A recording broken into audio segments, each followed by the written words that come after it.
There's special tactics squadrons. There's primary search and rescue, and medical. The medical aid doesn't actually have to be just military. Right. Like, if civilians are on a boat, or you've got a tanker or something out in the ocean, and they're like, "Hey, we've got this medical emergency," we respond. Welcome back to Task Force Podcast, an Airsoft podcast made by the Airsofters for the Airsofters.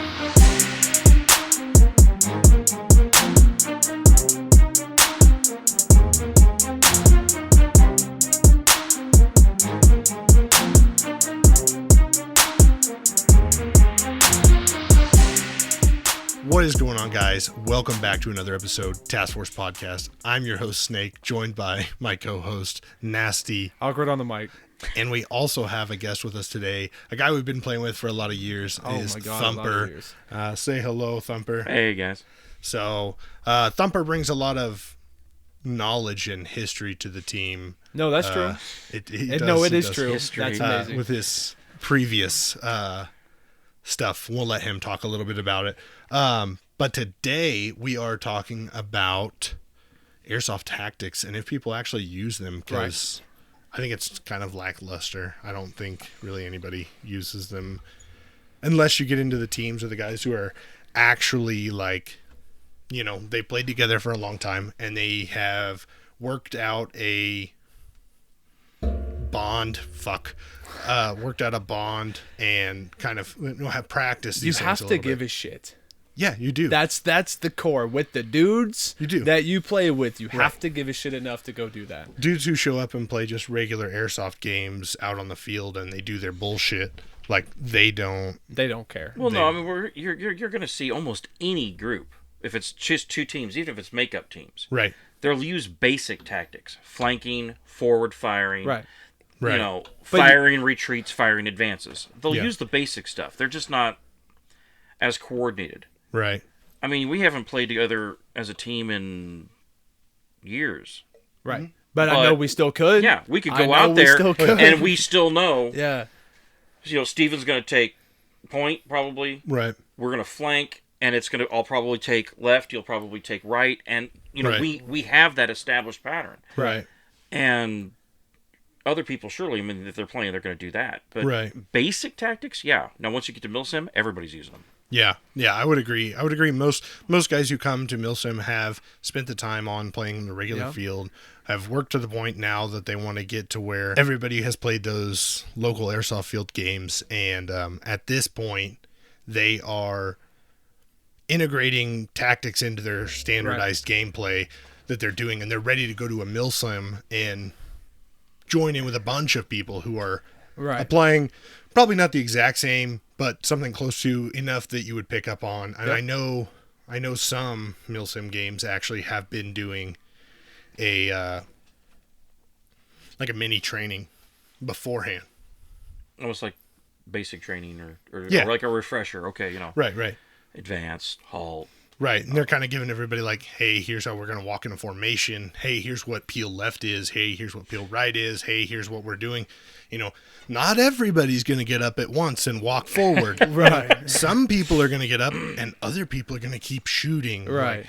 Basic tactics. They're going to teach that, and I guarantee you, unless people have been together a long time or have served, that's going to go right out the window the minute combat starts. I would agree. Oh, yeah, hey, we're just going to peel left.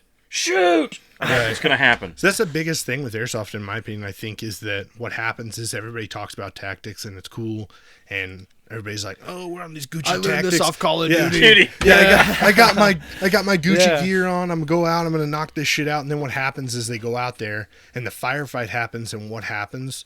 Joe Schmo runs up to the tree, finds a spot that he thinks is good, and there's a stalemate. Both teams, everybody does it. They run up, they stop, and then they start a firefight. Right. And then they just stop. That's that. And that's it. They're shooting. Right. Cool. There's no flanking fire. There's no moving a team around to get behind and put down fire.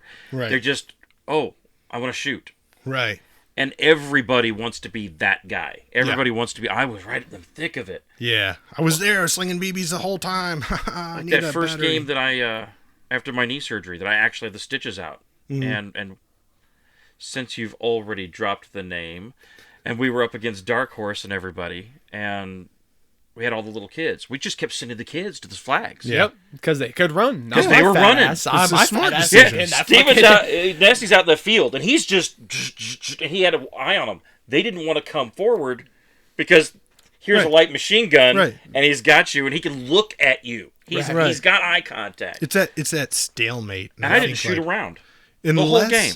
Right. Unless you have, like I said, either a team who plays together, works well together, and they're willing to do these things, then generally you'll either get some type of flanking or some type of assault going forward, trying to like create like an L-style ambush or something along those lines. There is a difference between what we're talking about and the group of kids who are just like, I'm going to spawn and just run.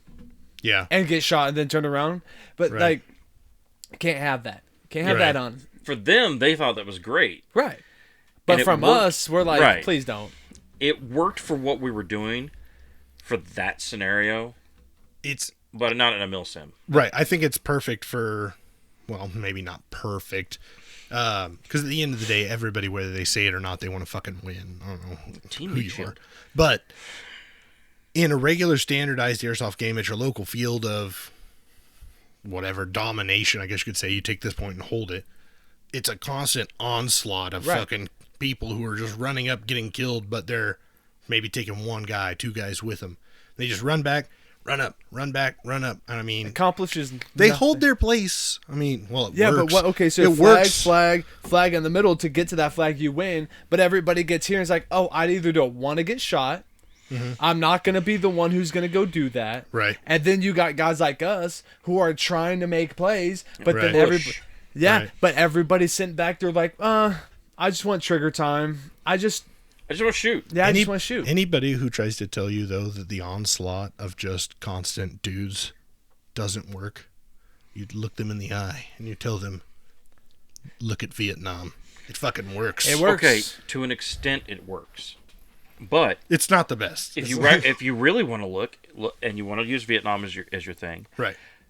One person defending their area is worth 3 attackers, right? And any defender who is trained or entrenched, you're now making a force multiplier, right? And when you have that force multiplier, it really changes the whole scenario, right? Because after that, you're just throwing meat in the grinder. Well, they tried to do that in Invasion 5 when we were holding church. Yes. They kept just saying, Tan team, just go. And they're just keep hitting the same side. Yeah, right? they just over go. by the bus. They set them over and over and over again. And just constant. Nobody even thought about circling around to the backside. And here we are there is at no the top window. of a church tower. Got a bunch of dudes out there, and then you got us with LMG. Right. Just like I said, it's that blind side. It's that everybody wants to run up and stop and start getting into a firefight, and that's cool. I mean, that's cool. But for diverting attention. But if you tell me to pack my saw up and take the left and just keep going until you can do whatever, I'm down. Now, don't just keep going because you'll walk the entire. I will. I'll just be like, where were you? You just peel out backwards, and then you were gonna circle around, right? But then, I didn't get it. But then you find the barbed wire fence eventually, and that's not on me, Jake, and you know that. You know, if they had gone looking at it, okay, my memory of sitting on the top of the church and looking down, if they had sent a team in the woods behind the bus, and come out around the mock burnt out buildings and stuff, we'd be fucked. We'd have been done. Yeah. We'd have been done hours earlier if they would have. They were trying, but the problem is they were sending like a retarded size force. There was like 10 guys. Like, no, dude, you got a lot of. You've got 600 people. Guys, and if you have to, have them fade back, right, and then loop around take wide. The long haul. If they had gone the back side of the church, there was no windows on that side, right? So it was just the door, right? Yeah. We wouldn't have known until someone started throwing grenades in, right? We'd have been fucked. What are you gonna do? Win. That's right. Because that's what we do. And then all we would have, but still, even then, all we would have had to done is held that ramp, right? Because they would have had to come up that ramp, and that's. But here comes. But that's exactly why the and then the CIA exactly why we're all dead. Building exploded. Yeah. Okay, wait, we're all dead. All I remember is seeing red pop smoke come up, and I'm like, huh? What's this? And they're like, CIA, you're all dead. Right. I'm like, there was no CIA. I was like, it's admins coming in saying you can't do this. You're impeding in the progress of play. Yeah. That's the point. What are you going to do? That's my job. See, okay, I paid $100 to fill a slot in this game. Right. My job in this game is to tie up that force and keep them from doing anything. Right. Well, if that obstructs the flow of your game, well, I don't know. You got a crappy game. I don't know what they thought about, but like I know, like for us as mercenaries at the time, we were holding a position because we were paid to hold a position. In the game, but we were paid to do that. The team we were paid by was taking care of other things while we created a large distraction for and us. we successfully did that. Right. And not just a distraction. We just held the entire army. Right. And it was fine. Like that's what they should have let that rest of that play off. Maybe there's some other shit going on that I didn't know about, but whatever. What are you going to do? Well, milsim has changed a lot since then, and I think they've gotten a lot better about not having predetermined outcomes or predetermined game-ending scenarios or... Yeah. Let the game be organic. Right, and that's what I think a lot of them have gone to now. It also plays out well for the fact of the next game come around, it's not going to be like this weird stalemate of a little bit of the same thing. It's going to be, it's natural, it's fluid. Hey, last time this company or this team won, they're probably going to hold some key positions that they wouldn't have before. It would have been starting off as equal field. So now it's a different dynamic in the game. I think it plays over very well when you do that type of stuff. I like that. And see, it makes the game not just more realistic, but it makes it a lot more fun. Because now you've got this, okay, this happened last year, but can they continually build on what they did? Right. And it repeats, builds repeat customers, in my opinion. Like, it will. We lost. Well, fucking next year I'm going to go back and it's not going to happen again. Right. You're going to want to go back. You're going to want to redeem yourself. You're going to want to take over these spots that you're like, fuck me, I couldn't get the church. You know what I mean? Like, you're going to want to go back. No, I'm taking it this year. We didn't do it last year. Right. And you're going to build and format a game plan in your head for this coming scenario of basically you get the advantage of being what actual special forces units would have, which is here's the layout of the building. Here's the layout of the compound. Here's how you should probably gain entry. Here's where their weak points are. You get all that because you've been there, you've played it. Now you have the experience. You know what it looks like. You can mock it up in your head. You can form yourself an attack plan. That way, because if you think SEALs and shit are going in blind and they've not rehearsed the shit a million times, you know what I mean? If you think that, you're way wrong. It's definitely... each one will have their own specialty. Right. And like your comms guy, he will... During their briefing, pre-mission briefing, they're going to discuss, these are the comms we're going to use, these are backup channels, these are... And you're going to have someone else, and their whole job is going to be, okay, this is the indigenous population in this area, we have to avoid this area, and this area. At no time can we engage at all with those indigenous. You're going to have someone else. His whole job is explosives. Here's how we're going to breach. Here's how we split up the different charges so that if one member goes down, the plan's still fluid, it's still moving. And that's how almost all special forces group are. Everybody has their specialty. Everybody takes it. But everybody can do what the other guy can do. Right. Everybody knows everybody's game plan. Yep. Kind of like in World War II, D-Day. Everybody got dropped and scattered all across.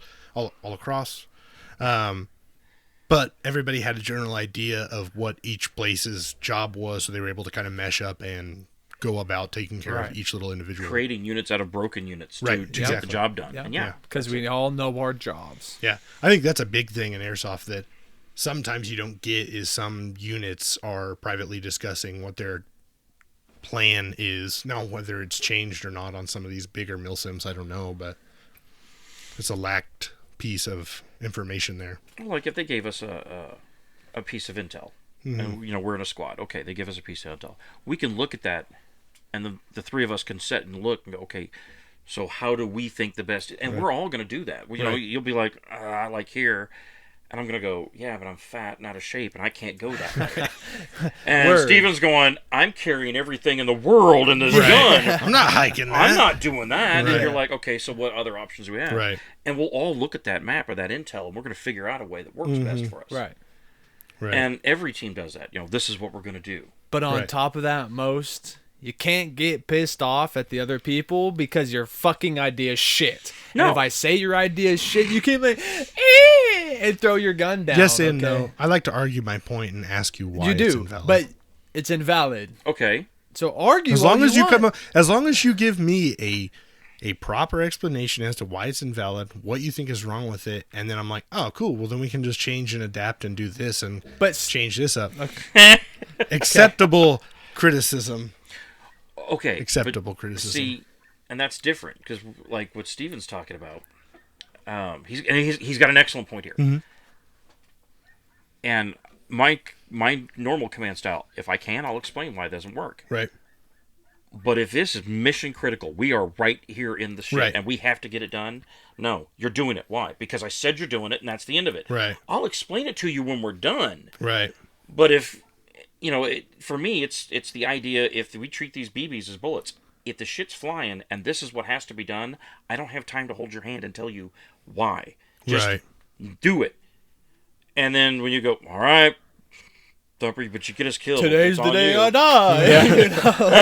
and then there's Snake going, I'm doing cardio. Yeah. All right, this is how we go out. Yeah. And that's what you do. You always do that. You'll go, all right. Yeah.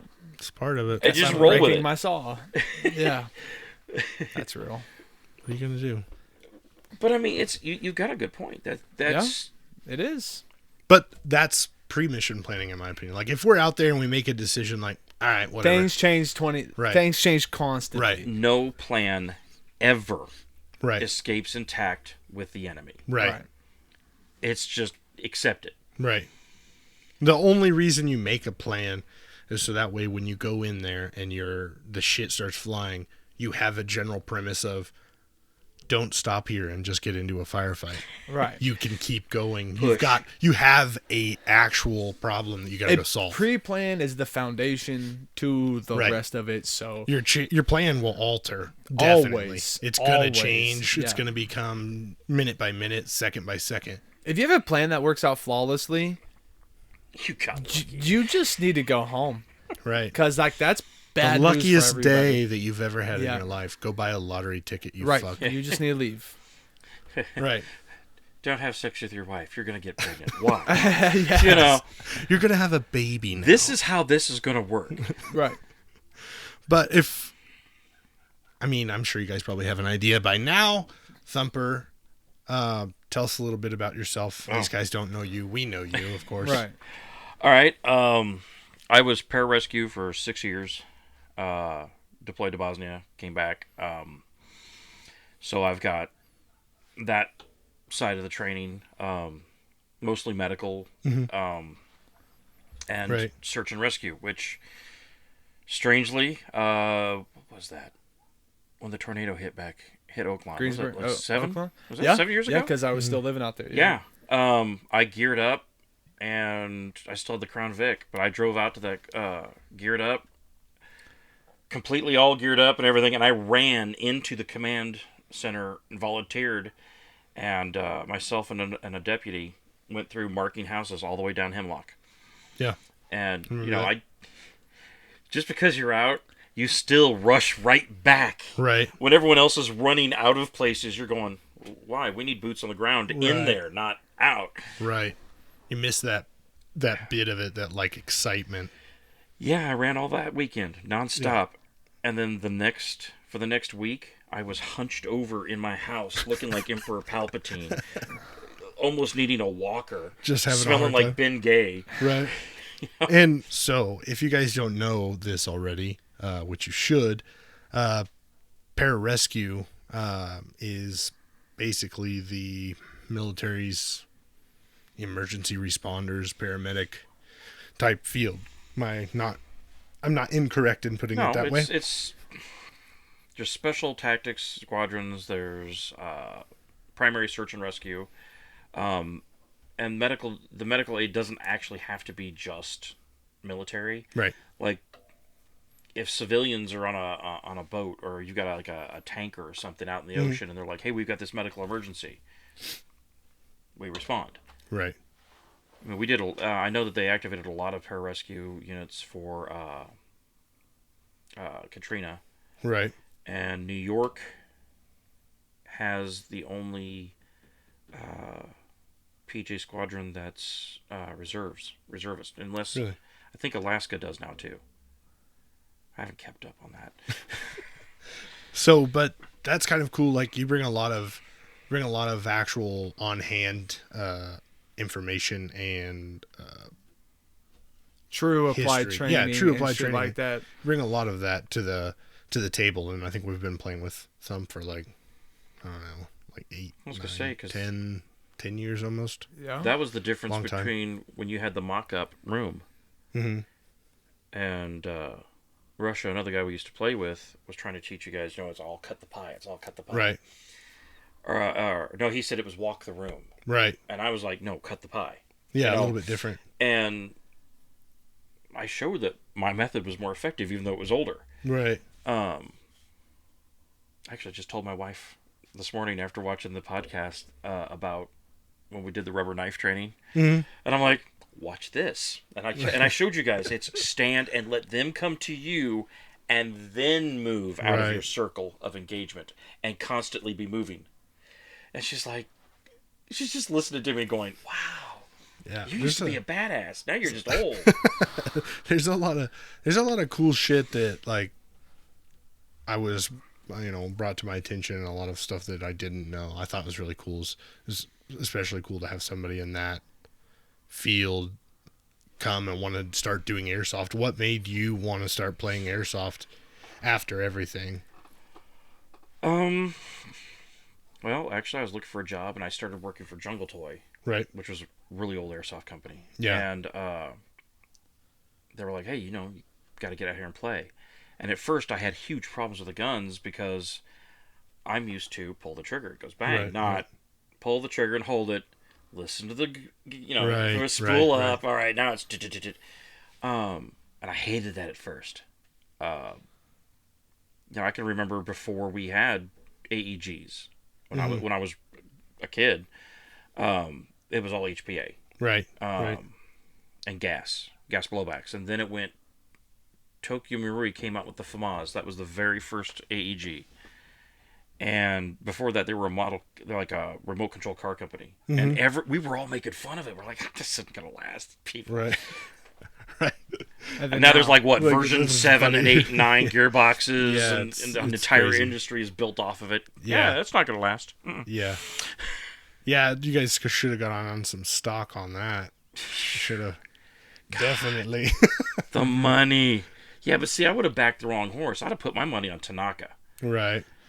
And they shot themselves in the foot when they made the shells that you could put BBs in, because people were putting 6mm ball bearings in, and it violated Japan's firearm laws. Jesus.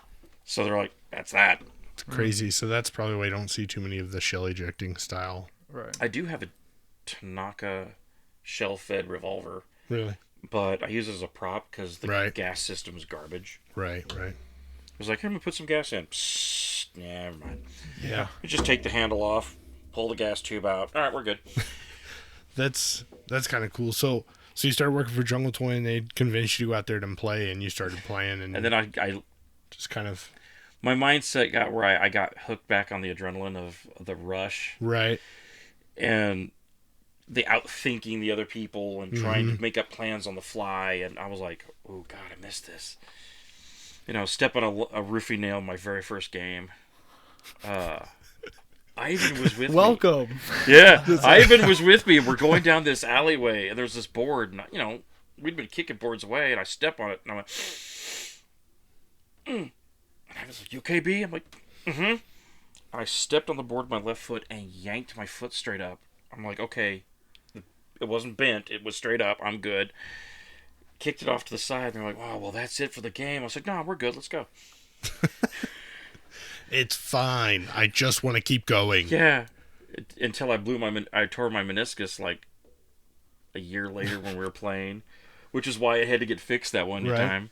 So you just have terrible luck when you're playing, but it's just... God, I wrapped my leg with ace wrap and just leaned up against a tree and said, just post me. I'm good. Let's keep playing. It's weird. It's weird why I don't understand why a lot of guys who are previous or prior military don't get into the game. I think for some of it can be a struggle of...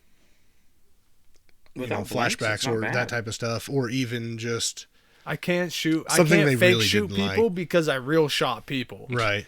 Right. You know? Or it's also something that is like that. Like some people are angry about their time in, and they just are, they get disillusioned. Right.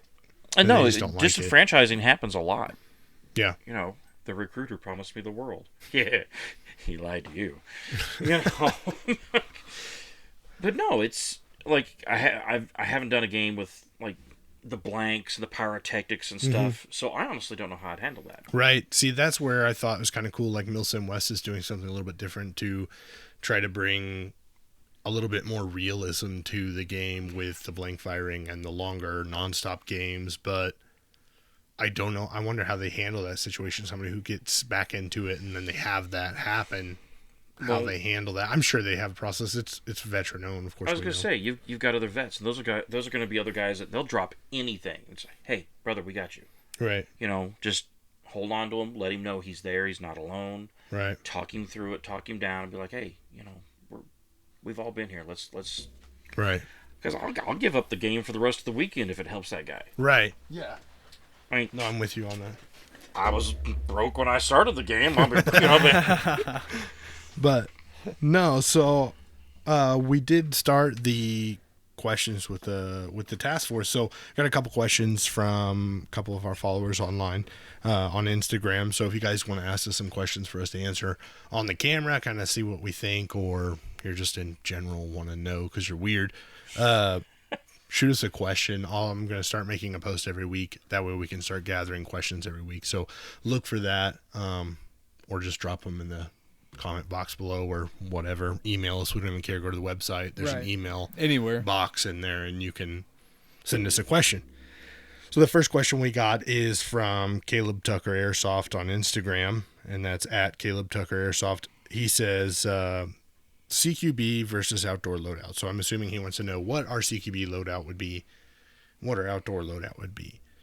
I can start off with I know there's not a lot of indoor here anymore, but when there was, I actually had an MP5, and I would still run my plate carrier and then knee pads, because you only kneel on BBs a couple times before you decide it was bad. Yeah.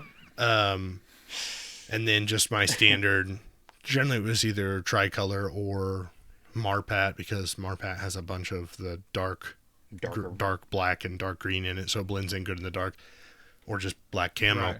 But yeah, MP5 and vest with my darker camo. No snow camo. No. You probably could get away with it. I think it'd be cool. Actually, out at the old hospital, he could have. With the way you've got your rig laid up, it actually would have worked. Yeah. The black. And the camo and the white and everything. Everything. Yeah, but see, that's the thing. When I was watching the podcast and you were telling me about that, it's breaking up the pattern, like I said earlier. No, like with me, most of the time I just went pistols only. Right, on CQB? On CQB. Because we do the medic matches, and the medic gets one life. Right. But everyone else, as long as the medic could touch you, you could get back up. Right. And, man, I used to give people strokes. So I just pull my pistol, I'm like, okay. And I'd charge into rooms taking people out. They're like, not the medic, don't. Yeah. But I've always had a thing for pistols. I mean, that's when the rifle went down at Invasion 5. Okay, pistols. I'll just run my sidearm. Yeah. Right. Yeah, pistols are some people really like pistols, but to me, I'm like, I only carry it because I don't like the bang bang rule. And if you want me to shoot you with something less, then I'll shoot you with my pistol. Right. Okay. That's why I carry a pistol. Your main pistol, your primary rifle, your primary weapon, and your backup pistol. You should be as comfortable with them as you are with your primary. Yeah. I mean, it shouldn't even take conscious thought. Rifle's not working. Draw. Right. I think I carried one backup pistol one time, and that was it. I had like a baby Glock 26. What about you, CQB? I've never played CQB. I know you've never played CQB. Yep. If you were going to play CQB, what would you want real honesty? Yeah, they've got one in Oklahoma. You could take him. Yeah. I've played outdoors like this. Mm-hmm. I'll play indoors like this. Fuck everything. Just you're getting a saw. My saw, if I can. I'm going to lay down in the hallway. And just stay in that one hallway. Move. Or, like he said, I'm just in my camis, and a pistol, BB's in my pocket, right, and I'm running. That's it. Yeah, I could see that. That's how I've played outdoors. That I've played with nothing but a face mask and my camis and my saw and a bottle full of BBs in my pocket. Yeah. I don't care. So then, outdoor loadout for me, again, plate gear. I don't like. I ran some like the fucking whatever they're called, the chest harnesses. I've ran a harness before. I don't like them. They're not my bag. I ran the old zip up vests when they were popular, but now, now it's just all I run is plate carriers. Ever since I bought my first one, that's been nonstop plate carrier only. And then I run multicam, and generally most of the time ATEX, because that's what I've got right now. Right. But I really liked ATEX. I thought it blended in. It really worked good at Invasion. Yeah. Especially if you could get in the shadows. Yeah. If you get in the shadows of the trees, it was easy money. Yep, money. Are there any games out there that are still, like ATEX is a team color, or are they pretty much gotten away from that? I don't know. Now I know, like with milsim West, they run a NATO and they run Russia. So literally, if you're wearing any NATO color, that includes flak tarn, the French camo, whatever the fuck it was called. It's called a white flag. Multicam. If you're running Aussie camo, all of it. Any NATO related camo, you're on NATO. Aussie and American and like Canadian and British multicam patterns are so close. Right. Yeah, you can't tell very much, but like Fleck Torn, even that I thought was kind of cool. So any NATO camo, you're on NATO, and then if you're playing on the Russian, I think you can wear green, and then Russian camo. Right. Probably you could probably wear like an Adidas jogging suit. I would, dude. I would. Give me the AK. Gold chains. Everywhere you go, it's just a Slav squat. Yeah. What's up? Yeah. Get taught. He'd be like emptying bottles, finding like the wino bottles, plastic bottles of vodka, just vodka, filling it with water. What's up, America? Yeah. Yes. Actually, I would do that. That'd be kind of cool. We'll show up to a game, dude. Just riding on top bottles. of a Humvee Slav squat with your 74 just hanging over, just booming. What's up? Yeah. On top of an APC, just make it more badass. Right. With your one speaker banging some Slav disco. Yes. Like fucking. Yes.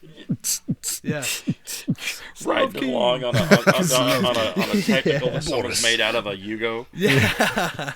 But I pull button, we go backwards. We don't have reverse. What about you? For outdoors, my setup is a 511 plate carrier because it's cheaper for me now to just have one carrier that I can put the plates in, take them out. I can play, I can be serious. Right. It's, what color do they call it? Sandstone, so it's got like green, gray, khaki. It'll all blend in. Right. I've got gray mag pouches, a multicam mini pack. See, so he's kind of mixing the colors too. No, wait a minute, hold up. Because he's right. It works. I know, but it's like my OCD won't let me. I don't care. Okay. Like one or two, like nowadays, like my helmet. When people deploy, everything multicam. Everything's right when people deploy now. Well, like my helmet's multicam. No. And I got like some pouches that are multicam, but it's multicam and tan. I have my helmet's grenade just pouches. I have ACU grenade pouches. I know. He can hide the couch now. Yes. Grandma's with couch. 2 grenades on the couch. What about you? Outdoor? Well, a saw, obviously. We got that. Plate carrier has to. I pretty much have to be, unless it's too hot or it's the end of the day game. Plate carrier. Right. Plate carrier, drop leg, whether there's a pistol in it or not. It's like a comfortability thing Keeps for me. Keeps the thighs tucked in so they're not rubbing. It's beautiful. No more and a battle belt just in case. Mind you, you will see me with a lot of empty pouches, right, and a lot of empty space, because I'm the guy you're like, I need you to hold this, and I usually have a spot you can put it. Outside that, it's just me and the saw on my plate carrier. Right. I'm telling you, we need to change his call sign from Nasty to Mule. Because he carries everything. Yeah, I will. I may not even know you, but you're like, can you carry this? Like, hey, if you don't come get it, I'm not going to come looking for you. So you know how much shit I've gotten in the past? 3 days after the game. Hey, this guy gave me the hold on to it. At Corey Gun Gamers on Instagram, at Corey Gun Gamers, Corey_Gun Gamers, asks, most anticipated airsoft gap for 2020? Any. I'm not picky. I mean, I'm not gonna lie. I'm always a little bit interested in what KWA is releasing. I used to be really kind of brand specific, but anymore I'm not. I don't. I'm not picky. Just whatever. I was a classic Army motherfucker. Back in the day, everything. You were a classic Army snob. Yeah. Yeah. Anything classic Army. I mean, I think like the idea of like now you can get a custom slide for your Elite Force Glock and shit like that is kind of cool, like with the cuts and stuff, but that's for like rich people who play airsoft. I don't got money to go blow another $300 on just a slide for my airsoft gun. I mean, it's cool. I did. He says that, and I'm over here going, I bought a slide to turn mine into a 40 Smith & Wesson just because I didn't want it to be 9mm. Yeah. But the metal slide makes you some durability, too. Right. I will be honest. I lost interest in what anyone was putting out a long fucking time ago. Right. Okay? I don't worry about what's being released anymore because nothing excites me as it did then. Right. You know? I think like I'm not gonna lie, there is some stuff that I've seen that has come out that I'm like, all right, that's pretty fucking like big. Those like Chalk 203s that would blow the tagging on rounds. impact. Those are fucking back then, premium. that would be hype, man. Next year they're gonna release this release. But there's no hype in releasements anymore because every company has the same 2,000 different AR platforms, has the same 100 different SMG platforms. It's like, it's all the fucking same. Well, and a lot of them set themselves up and they show it at SHOT Show. Right. So most of your big build-up, I mean, they've already shown it at the Airsoft shows in Hong Kong and Japan. Right. They've already done Europe. Yeah. Where they're doing SHOT Show. Right. So you've already had that slow build, and everybody and the brother has already gone and taken pictures of it. So you're just like, I still want to go to SHOT Shows. Somebody ask us to go. That's what I was thinking. We can budget. It's a thing. I can budget for it, and we can do that next year. I want to go to fucking SHOT Show. I want to go to a SHOT Show. My only question is, do you want to drive? Like, a big part of me is like, I've got a dually. Well, it's $75 to fly to Las Vegas. Like, well, yeah. Come on. I don't have one of those real IDs. I'm like, what's wrong with my state? What if I have to haul a gun back? Yeah. I'm not going to ship it. You can't buy anything. I'm not saying I'm buying anything from them. We can buy things there. Hit us up. No. We can buy stuff. I'll rub feet. I don't think they do sale. Well, like clothing and I'm stuff? sure there's Airsoft shit there. No, I mean, I'm talking like you can see all kinds of uniforms. Local gun stores. Yeah. Type things. You just. I mean, but would you really go? Like, I would go to SHOT Show. I would go to SHOT Show because I want to see like the new stuff. A lot of the real gun stuff too. Right. Yeah. Because we could do because that. Guns. Because guns. Guns. Like. No, that's a goal. I want to go to SHOT Show. I think it'd be fucking cool. Hey, I can send me with a camera so I can let you two know how it's like. Yeah, exactly. I'll do it. Exactly. And then my carry-on. Because we've got to be there so you can record it. Right. I don't see why the three of us couldn't go.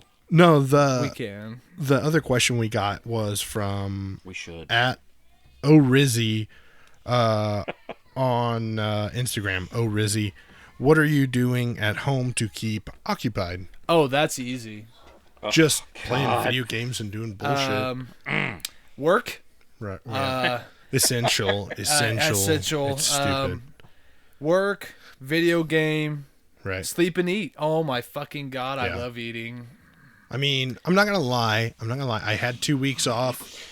I did take the time. To actually spend some time with my family because, like, anymore with the hustle and bustle of life and like you're working and you're doing these things, it's like that time is kind of taken for granted. You just think it's like, whatever. You know, I'm gonna come home and spend some afternoons. Nope. But you don't have kids. Nope. It's a difference. That'll be a long. I'm a basement troll.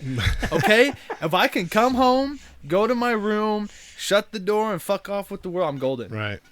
But I liked it. It was good. Yeah, it was like soul soothing. Come home and just do whatever I want. But until that Monday, for 2 weeks. Till that Monday at 5:30, where you have to go back. Well, Monday at 7 a.m. for me. See, my wife my wife works, so she's working overnights. Right. Big plug for Hertz Donuts. Right. Wait, is that real? Yeah. She works overnight at Hertz Donuts. So where the fuck are my free donuts? If you buy the T-shirt, you get buy one get one half off. Oh my god! Or is it buy one get one free? I can't remember. What a fatty! But no, if Jake would have warned me and said, "Hey, you're doing the podcast this weekend," I'd have told her, "Hey, honey, can you grab some Give me donuts? them fucking donuts." I love cake donuts. I love cake. Oh, I donuts. can hook you up. Holy fuck! You'll be lucky if she doesn't make them at home and make a batch just for you. But I mean, I think that's really about it. I think we've talked a little bit about everything we want to talk about. And the only thing I did to keep busy was I've been playing video games, and I took my gear and completely ripped it apart and put it back together 4 different loadouts. Yeah, I fucked with my gear a lot. Didn't like how it was secured or not secured, so I started zip tying stuff. Yeah. I spent a lot of hours downstairs in the basement down here working on content and making things better for you. That's what I did. He slaves away in a basement like a troll. And I let him. You know, just for you. That's all right. I vigorously... Never mind. Actually, you know, something we need to do is start looking at as our gear, is because we are going to be starting to do stuff where we're going to be more active and sweating a lot more and having heat build up. You get heat build up under your plate carrier anyway. Mm-hmm. I went away with the side panels, and I went with the cummerbund that the Rangers are using, where it's more open. Yeah. So it's going to allow more airflow. I looked at that too, the skeleton cummerbund. That's what I've got on that 511, and it's cool. Amazing. They also make some new air vent panels that can go behind your plate carrier that they're invested in. Just get your plate carrier and push it out. Let the air get there and you sweat. You're like, I don't know. I'm definitely going to find a combat shirt that doesn't make me look like a super chub, but that's good luck. I bought a combat shirt. I still look like a super chub. But I do want to take this time to thank a couple people. 6mm plastic. If you guys need BBs, go check out those guys. They've got BBs for a really decent price. It was like 2,000 BBs for like $11, something like that. It was really good. That's not bad. Really fucking good. The shipping was like $6. Shipping costs did not change up to 3 bags. So ordered 3 bags. Fuck what that. weights do they have? They've got everything from 2.0, 2.5, 2.8, 3s, 3.2s. They've got a bunch. I mean, there's a ton of fucking sizes. Prices vary upon the size, but that's not bad. 3 bags. I'm gonna have to hit that because I need. Yeah. I've got a little thing of 3.2s left. That's what I use in that lever action. Yes, because it's beastly. Right. So yeah, hit those guys up. They also have a coupon right now for the grand opening, 20% off of that. So, damn it, every time. God. Other one is Dynamic Fuzz. If you guys want to add some dope-ass Velcro to the side of your Comtacs or MSAs, because you just got to get that extra patch on your gear. Yep, that Task Force podcast patch. Or you know, you're fucking cheap, or you got a pair of black and you're like, fuck, I don't want to paint these. Get yourself some tan Velcro or multicam or white. Whatever you fucking want. It doesn't even matter at this point. But go check them out at Dynamic Fuzz on Instagram. Those guys are awesome. Also, Core Vision Industry, if you need some fucking Gucci night vision. So yeah, go check those guys out. They've got a bunch of different options on there, as well as they sell the Dynamic Fuzz products, Velcro. So and they are currently open and running right now because of the whole pandemic, but they are still selling stuff. So hit those guys up. Thank you guys for the time. We appreciate all your love and support. Again, thank you for helping us get up to 400 followers on Instagram. I think that's awesome. Yeah. Big money. And, you know, premium Snapchat coming your way? Yes, premium Snapchat. It's definitely going to happen with enough requests and likes. It doesn't even have to be requested. I'll just do it. So make sure you're subscribing to the channel. A lot of our people who are viewing are actually not subscribed, so you're missing out on a lot of good content. So make sure you're subscribed and hit that notification bell so that way you guys can get some notifications. Fuck. Thank you guys. Thank you. We will see you on the next episode. All right. Peace.